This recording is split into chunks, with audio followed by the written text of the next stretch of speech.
Amazonian natives, and then they're lighters. Exactly, and mobile phones and things. Yeah, and you think, well, you can blame and petrol to run engines, and so, and that can destroy a culture in the same way that introducing a new religion can. But does that matter? They're often it's what they want too. They don't get forced these things upon them. Diesel generators and stuff like that. They actively go out and seek these things once they know about them. Yes, and yet Jeremy Button rejected, obviously not that technology, but he rejected the Western culture in favour of staying in Tierra del Fuego. So because he experienced it, and he just chose not to go back.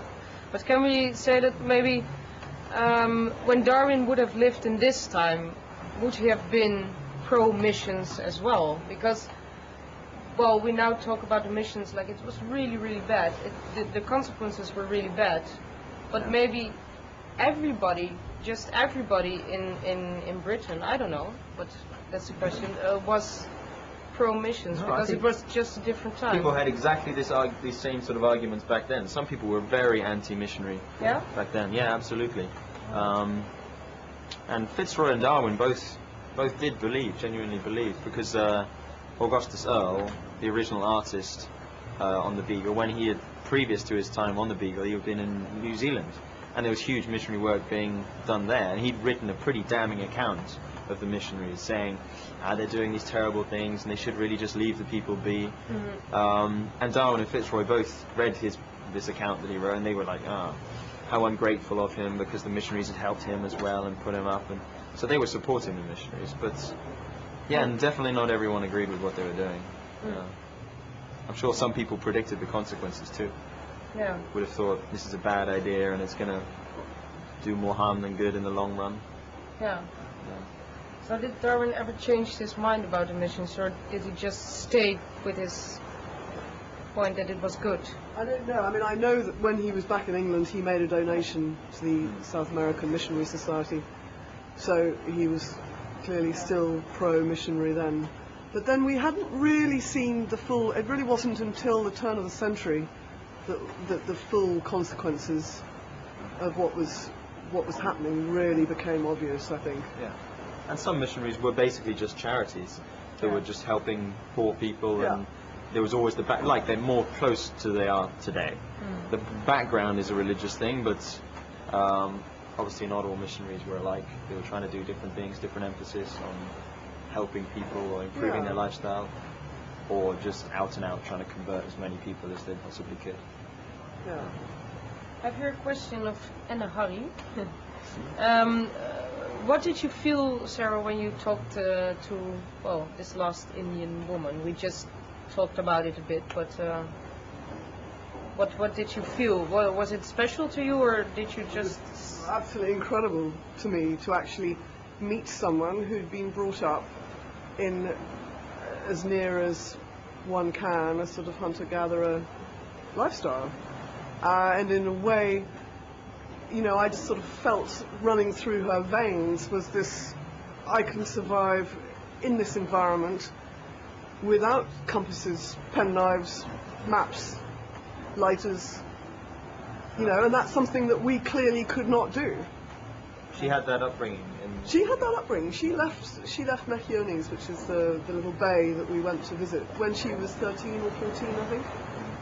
And so, yes, they weren't, you know, well, it was difficult because there was a pride issue here. She didn't want to say that they were living in tents because there was a sort of an issue. It's deemed as not, you know, she wanted to say they were living in houses. So I'm not exactly sure what she was living in, and I think by that stage they weren't still naked, but they were still living a natural lifestyle, if you like. So for me, that was really, really exciting. How you could, I kept on looking at this environment and thinking, we're here in the springtime.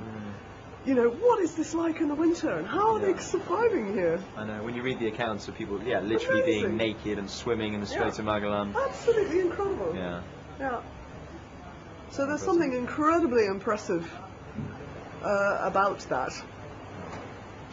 So yes, it was very special. All right. Yeah. The next question is of Maart Boerma. could we not do a bit more to keep the language? We talked about the language before, but should we not do more to keep it somehow? Because we had 2 anthropologists who were working on it. Yeah. It's not much. It isn't, but we've also got this dictionary. Yes. And, you know, I mean, I think these anthropologists are sort of, it's their life's work. And it is actually quite difficult, really, to do more, because Christina, I think, is not finding it easy having the voice of her sister, who is now dead. There was a cultural issue there. She wasn't very comfortable about having her sister's voice recorded. And they sell it in a little shop, huh? A little shop, but there was conflict about that. And I think her niece, although she speaks some of the language, she wasn't actually brought up with it. And therefore it's her first or second language, if you like. So really, what more can you do? I mean, they're teaching it at the school, but that's just words. That's not a language. I mean, you know. think it's probably too late to really preserve it in any real. Obviously, the ideal way would be to be recording real people back in the days when people were having conversations still, first language people, having conversations. But only. You could only really preserve it as a sort of museum piece. I mean, the only way, you know, I sort of looked at the kids learning, and to start with, I felt it was very strange, although it was absolutely laudable that they were doing this. It was amazing. But the words for mum and dad, instead of having sort of mum in the kitchen with pots and pans or something, mum was this naked woman wearing nothing but a fur, and that's not what their mums look like at all. So they're not bringing it up to date in any way,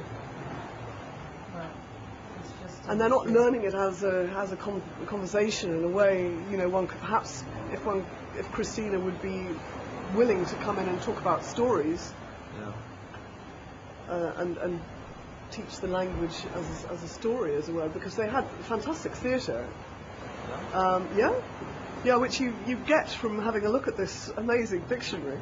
You know, you suddenly start picking these bits out, because actually the dictionary is Yagan into English, so you can't go and look up the word for hat or something.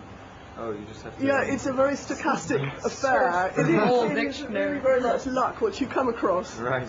Yeah, because I heard Darwin writes about how they were great mimics, and they could replicate any sort of facial features, facial expressions of any sailors. And also voices they could mimic incredibly well.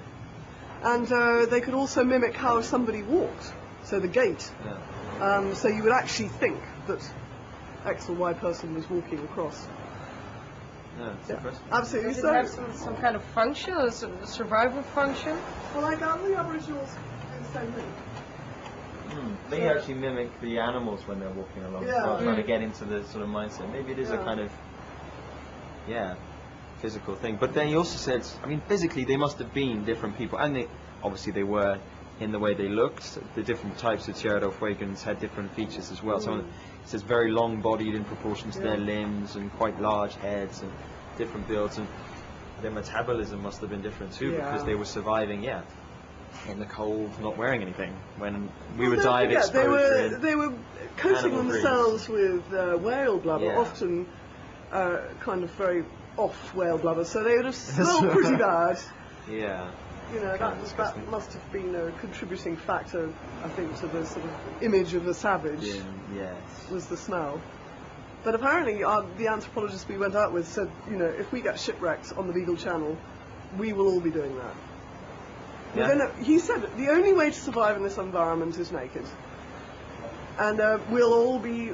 If we want to survive, that's what we'll have to do. Just don't forget about the putrid whale blubber. Lovely. I have another question. It's more about the whole journey. How do you experience the following Darwin's journey, and what did you learn about it? So it's a pretty general, a big one. You can relate to the last episode. But well, I mean, what an amazingly beautiful planet we live on. Some sort of big issues for me, having seen the melting glaciers and the reduction in the perennial snow in Peru has really shown me we need to be focusing our energies a lot more on climate change, which is obviously very topical.